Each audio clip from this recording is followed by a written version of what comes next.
My name is Nickell Morgan from Simply Handmade, and this is what I'm working on.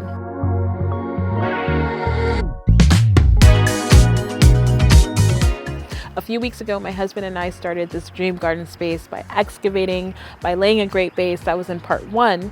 And in part 2, I'm going to show you how we built the beds, how we filled the beds, and how we came to this beautiful space. So let's get started. As mentioned in part 1, this is where we left off. Be sure to check it out if you haven't already. It shows you exact step-by-steps on how we got here. Because I'm building so many garden beds, I opted to make them out of fence pickets. And as you can see here, this fence picket is really rough. So we're going to sand them all down, mill them all down on the table saw, and then cut them down to size. And I'll show you how to do that. I wouldn't say sanding is an essential part, but it definitely elevates the look of the garden beds. For the sake of time, I only did one side because nobody's going to see the inside of the garden beds. I also wanted to make sure that all of the fence pickets were the same width, so I cut them all down to 5 1/4 inches. My design has 3 different box sizes, so let's start with the easiest first.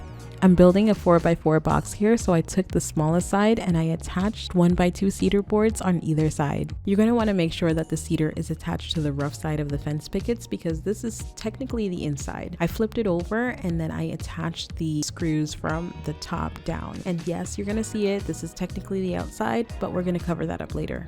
I made an identical board off camera, and as you can see here, I am clamping the shorter boards to the longer boards, and notice that there's also a clamp in the center of the long boards. This will help keep everything in place while I attach everything together. When both sides are connected, I find it easier to work on the ground at this point, so we took it down from the table, put it on the ground, and I aligned all of the boards exactly where I wanted them to go. I like to feel my way around projects, so I'm just making sure that everything is nice and flush before I clamp everything together and I screw the boards in place. I want to make sure that the beds look nice and tidy, so I took some scrap pieces of fence pickets. I ripped one down to 2 1/4 and the other to 3 1/4, and I attached those to make these L-shaped legs. By doing it this way, I was able to cover up the screws and I brad nailed them in place so it gives it a cleaner look.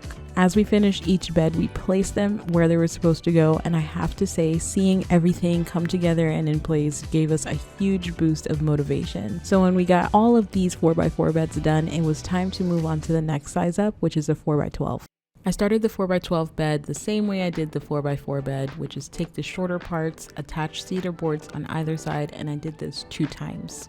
For the sides, I laid down 4 full fence pickets on either side of a 1x4 cedar board, and I attached it to the center. After that, I found the middle of either side of the boards and I added a 1x2 cedar board on the back just to give it some extra support. Before screwing anything in, I made sure to clamp and then screwed in following the lines that I created with that speed square you saw earlier. After that, I cut down a fence picket to 3 inches and I just covered those screw holes on either side of the board as well as the center. After doing that 2 times, it's finally time to assemble this box. So I took the shorter side and I put it on either end of the longer piece that we just created. I clamped everything together and I screwed it directly into that 1x2 cedar board. I created and attached the L-shaped legs off camera, and that is it for this 4x12.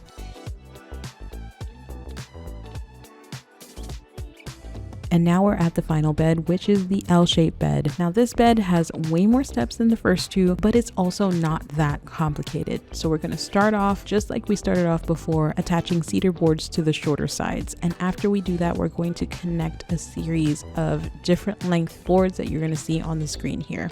To simplify things, we're going to address the boards as small, medium, and large. So the small board is going to attach to the large board.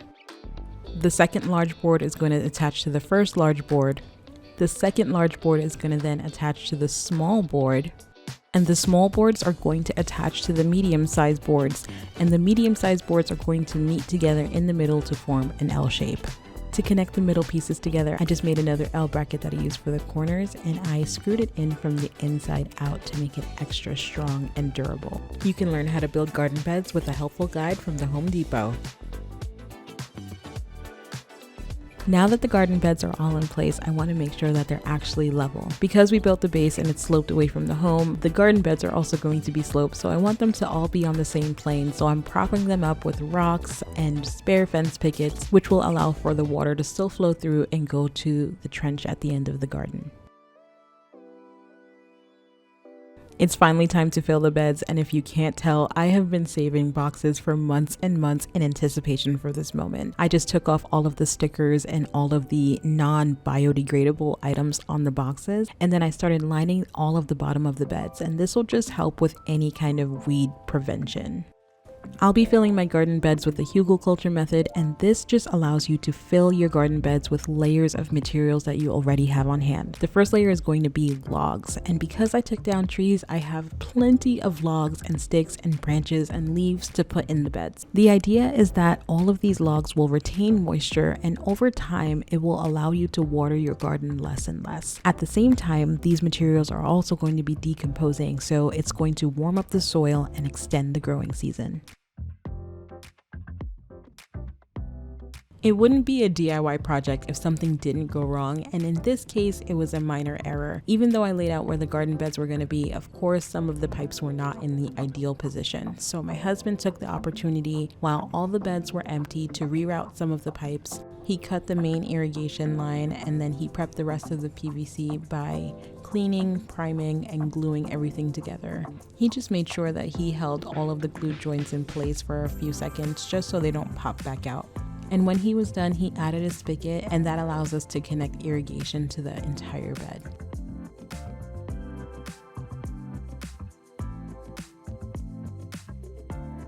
Now that the irrigation is rerouted and all of the logs are in place, we added the rest of the layers of the Hügelkultur method. This includes branches and leaves and clay and eventually topsoil. The idea is to mimic nature as much as possible, but we all know that nature is not perfect, so use whatever you have on hand. After we added the leaves, we did water the beds to make sure the leaves were as compacted as possible. Before adding any other layers, I did make sure that I added braces to the L-shaped beds and the longer 4x12 beds. In hindsight, I should have probably added some supports at the bottom as well as the middle, but you live and you learn.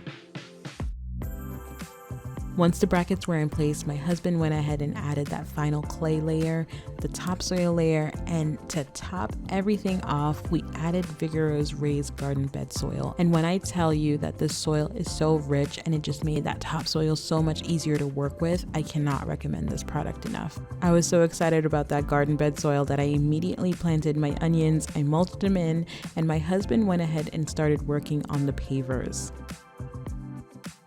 Because the garden is sloped, we wanted to make sure the pavers were even with the garden beds, and that meant that my husband added a layer of crushed gravel, leveling sand, tamped everything down, added the pavers, and made sure everything was nice and level.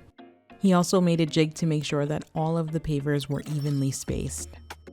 While my husband was laying out the pavers, I actually added a layer of rock to the top of the base layer because we just had so much we didn't know what to do with it, so I figured that we would bury it under the pea pebbles. After that initial layer, I opened Vigoro's pea gravel and it just looks so beautiful.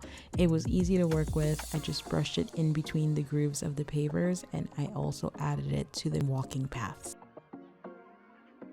Next up was building the potting bench, and I wanted this bench to be very unique because I wanted it to also be a washing station and a drying station. And to be honest, I couldn't find exact inspiration for what I wanted to build online, so I kind of just went with the flow here. I ended up building a giant rectangular box out of 2x2s, and I fitted the sink exactly where I wanted it to go, and then I marked where I wanted to place the wood to make sure that that sink was nice and snug. I know I wanted the drying station to be right next to the washing station, so I made sure to add 2 pieces of wood about 20 inches apart to accommodate for that. I flipped the entire piece upside down, and I needed to add some brackets because I'm going to be adding shelving. I attached everything with pocket hole screws, and when I was done, I added Bondo off camera and I sanded the entire thing down. For the shelves, I added another piece of 2x2, and I also added a little lip so when I add the fence pickets on here, everything sits nice and flush. Because this wood is untreated, I made sure I painted every nook and cranny, which will protect it from the elements. I opted to paint it this gorgeous color by Behr. It's called Vine Leaf, and I also painted the countertop. You see me adding some glue here. I actually ended up ripping it off and painting it because I forgot to. My husband added some silicone, and then I took a spacer and I started adding the cut down pieces of wood that will be the side of the countertop. This particular sink can actually fold in on itself and the cutting board goes on top, so I'm just making sure that the cutting board is in the right place while I add the rest of the countertop. By the way, I am nailing everything in place. I didn't want you to just think I was adding wood on top of silicone. I went to the other side, I added wood glue. I also made sure that it was spaced correctly and I nailed that in place as well. I cut and attached a set of 2x2s to the back of the workbench, and while that was drying, I added some hardware cloth for that drying station. Once the 2x2s were dry, I added a 1x3 to the very top to form a ledge, and I added more wood to form a lip so I can add these fence pickets to the back of the workstation. Moving on to the garden, I want to make the border really pretty, so I added these lights from Hampton Bay. They're solar and they require no hardwire electric. I also added some boxwoods and this beautiful perennial lavender from Vigoro. It smells so good too, and it just adds that beautiful aroma to this garden space. I'm using a mailbox to add a little organization to the workbench, so I'm taking Bear's champagne gold and I'm spraying that down. It just adds a beautiful, soft, feminine gold, and it has these sparkles in it, and it just looks so beautiful. I really love the look of the pea pebbles, but they get everywhere and it just gets messy very quickly, so I'm opting to glue them down using this product from Home Depot. I'm also opting to seal in the pavers as well, just so they don't get any additional stains.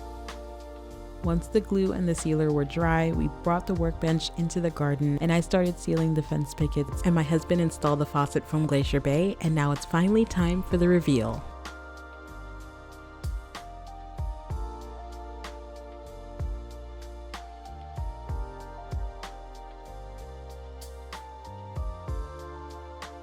Everything that you see here can be found at the Home Depot, from the lights to the gorgeous patio set, the umbrella. Everything that you see can be found at Home Depot. They're truly a one-stop shop for all your home improvement and decor needs. And while you're at the Home Depot, definitely stop and check out their Vigoro line. It is absolutely incredible.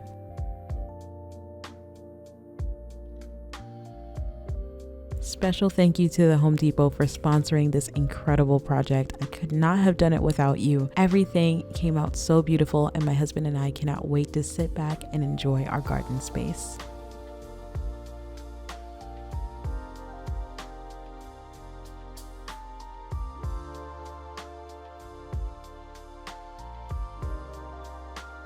And that is how we built this dream garden space. I truly hope you love it just as much as we do. And if you did, don't forget to like this video, subscribe to Home Depot's YouTube channel, and be sure to check out the other awesome tips and tutorials that Home Depot has to offer. I'll see you later.